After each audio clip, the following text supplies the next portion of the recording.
The Adventure of the Musgrave Ritual, a Sherlock Holmes story, retold for English learners. Chapter 1.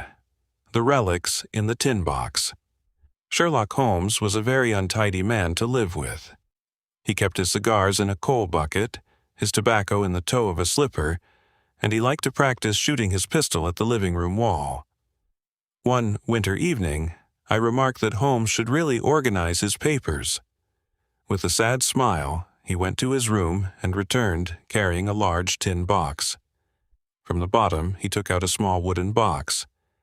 Inside were a crumpled piece of paper, an old brass key, a wooden peg with some string, and 3 rusty pieces of metal. "What do you think of these, Watson?" Holmes asked. "They are very strange objects," I replied. "This is the evidence from the case of the Musgrave Ritual," Holmes said. "It was one of my very first cases before I met you. An old university friend, Reginald Musgrave, came to see me in 1879. He owned a very old estate called Hurlstone." He looked deeply troubled. "Holmes," Reginald said to me, "something very strange has happened at my house. My butler, Brunton, has vanished, and now my housemaid, Rachel Howells, has disappeared too." I asked him to explain everything. "Brunton is highly intelligent," Reginald said, "but he has one great fault: he is far too curious. A few nights ago I could not sleep. At 2 o'clock in the morning, I went down to the library. To my surprise, I saw a light inside." Chapter 2.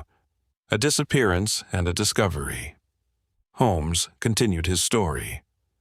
"I opened the door quietly," Reginald said. "Brunton had opened a secret family desk and taken out an old document called the Musgrave Ritual. Beside it lay pages covered with measurements and calculations. He was studying them carefully." "What did you do?" I asked. "I was furious," Reginald replied. "The paper is only a strange set of traditional questions and answers. Every heir in my family reads it when he comes of age, but nobody understands what it means. I ordered Brunton to leave my house. He begged for a month to find another position so that he would not be embarrassed. I agreed to give him 1 week, but 2 days later he vanished completely. His bed had not been slept in, and all his clothes and money were still in his room." "And what about the housemaid?" I asked. "Rachel Howells was once in love with Brunton," Reginald answered, "but he broke her heart for another woman. After Brunton disappeared, Rachel became deeply distressed and fell seriously ill. The next night, while her nurse was asleep, she climbed out through the window. We followed her footprints to the edge of the deep lake in the garden. The tracks ended there. We thought she had drowned herself, so we searched the lake with nets. We did not find her body. Instead, we pulled up a linen bag. Inside were only rusty pieces of metal and dull pieces of colored glass. At once, I understood that these were not 2 separate mysteries. "Reginald," I said, "the butler discovered the hidden meaning of that old family paper. I must come to Hurlstone immediately." Chapter 3. Pacing the Shadow. When we arrived at Hurlstone, I carefully examined the Musgrave Ritual. It read, "Whose was it? His who is gone. Whose shall it be? His who will come. What was the month? The 6th from the 1st. Where was the sun? Over the oak. Where was the shadow? Under the elm. How was it stepped? North by 10 and by 10, east by 5 and by 5, south by 2 and by 2, west by 1 and by 1, and so under." "This is no ordinary family tradition," I told Reginald. "It is a set of directions. Brunton understood that."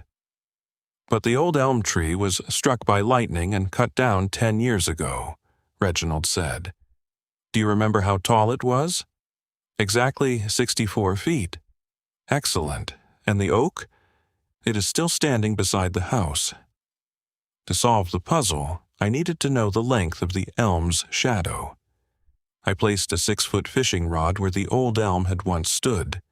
The sun was now over the oak.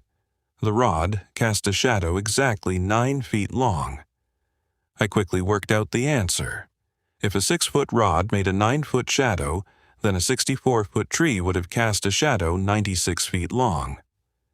After measuring 96 feet from the old tree stump, I placed my wooden peg in the ground. Then, using the peg as my starting point, I carefully followed the ritual's directions. 20 steps north, 10 steps east, 4 steps south, and 2 steps west.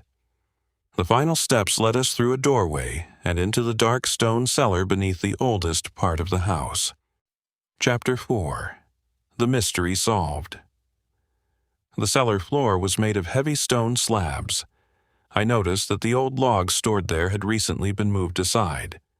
In the center of one large stone slab was an iron ring, and tied to it was a thick scarf. "That is Brunton's scarf," Reginald cried. I called for a strong local policeman. Together we pulled on the iron ring with all our strength.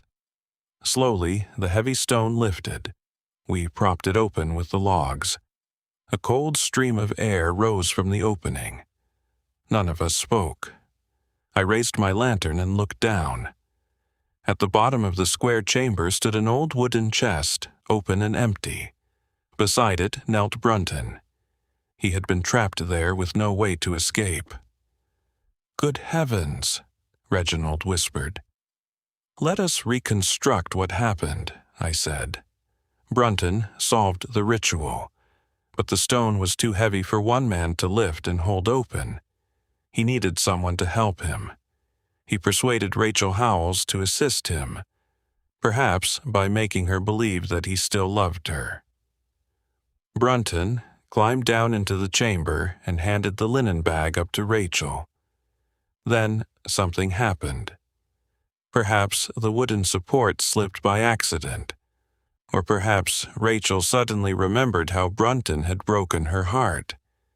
In a moment of anger, she may have pulled the supports away and trapped him beneath the stone. "And Rachel?" Reginald asked. "She threw the bag into the lake and disappeared. She was never seen again." I washed the rusty pieces of metal and dull glass. Slowly, they formed a magnificent ancient crown.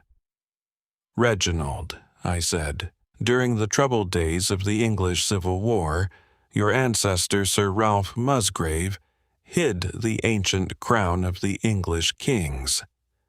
The Musgrave Ritual was really a set of secret instructions for finding it again. Over the years, everyone forgot its true meaning, until Brunton uncovered the secret, and we solved the mystery."